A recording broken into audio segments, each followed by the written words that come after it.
Assalamualaikum warahmatullahi wabarakatuh. Nama saya Faris Akbar Bramantia, kelas R5B NPM. Nama saya Faris Akbar Bramantia, kelas R6B NPM 2019 114. Di sini saya akan mengambil tema wudhu. Pengertian wudhu secara umum adalah menghilangkan hadas kecil, sedangkan tayamum dilakukan kala hendak berwudhu tapi tidak menemukan air. Alternatif tayamum ini bisa dilakukan saat berada di kendaraan, sedang perjalanan jauh, dan tidak ada tempat air, mengalami kekeringan yang parah, dan banyak kasus lain. Allah Subhanahu wa Ta'ala memberikan keringanan pada umat Islam untuk menunaikan ibadah, termasuk dalam mensucikan diri dengan tata cara wudhu dan tayamum.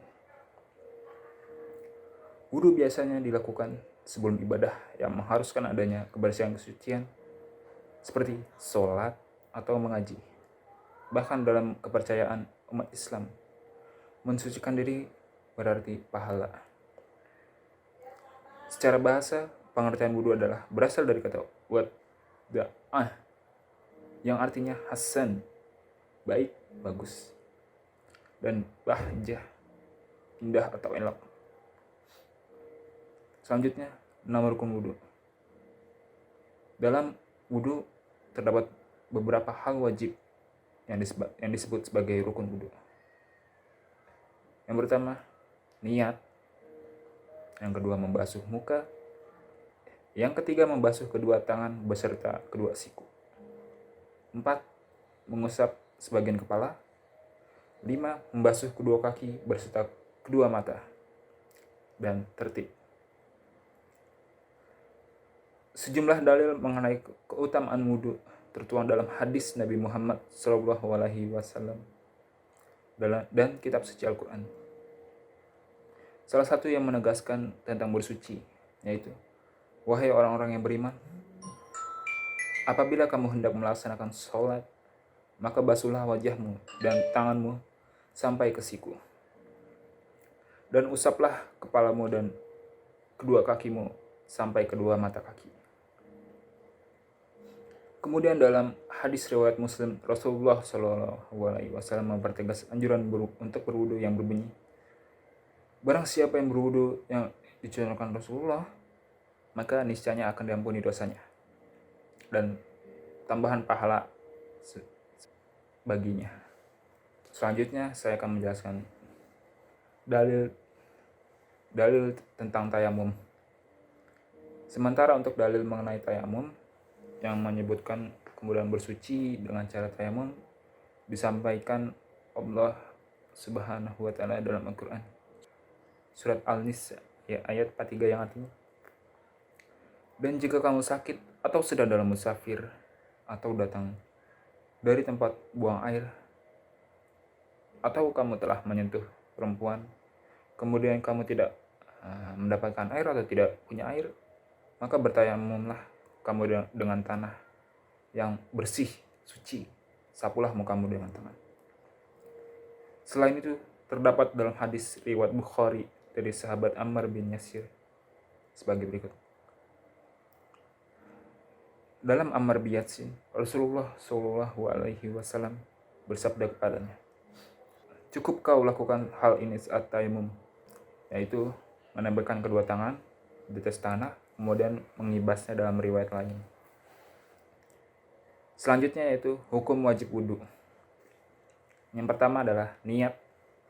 Niat wudhu merupakan ketetapan di dalam hati untuk melanjutkan serangkaian ritual yang bernama wudhu sesuai dengan ajaran Rasulullah SAW. Niat berwudhu harus dibaca pada basuhan pertama wajah, bukan sebelum atau setelah basuhan pertama. Saat niat berwudu harus disengaja atau menghilangkan hadas. Niat berwudu adalah sebagai berikut. Nawaitul wudu'a lirafil hadasi asghari fardun lillahi ta'ala. Saya niat berwudu untuk menghilangkan hadas kecil karena Allah Ta'ala. Yang kedua adalah membasuh wajah. Membasuh wajah pada saat berwudu memiliki batasan-batasan. mulai dari tempat tumbuhnya rambut kepala sampai di bawah dagu. Sedangkan batas lebar wajah yaitu di antara dua telinga. Namun, ketika wajah memiliki bulu-bulu tipis atau tebal, maka wajib dialirkan air pada bulu tersebut, beserta kulit yang berada di balik bulu tersebut. Untuk laki-laki yang memiliki jenggot lebar, yang saat ia berbicara dengan orang lain, lawan bicaranya tidak bisa melihat kulit di balik jenggot tersebut, maka cukup dengan membasuh dengan luarnya saja. Yang ketiga, membasuh kedua tangan hingga kedua siku.